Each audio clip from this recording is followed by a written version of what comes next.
Welcome, today I am with GoPro Hero 10 Black and I will show you how we can input SD card to this device. So the first we have to grab this part and then pull this part toward us. Then open it like that. As you can see, the SD card slot we can find in this place, next to this blue battery. So we have to grab our SD card like that, insert, on the opposite side. So we have to put it like that.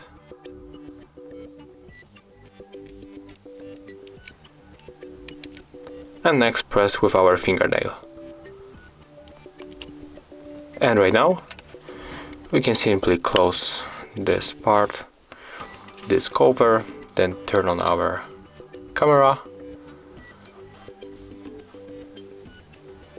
And as you can see, right now we successfully input this card here inside, and here we can also check the memory left of this SD card. You can also reset the SD card by going to the reset settings in this place, so we can basically format your SD card. So as you can see, that's all.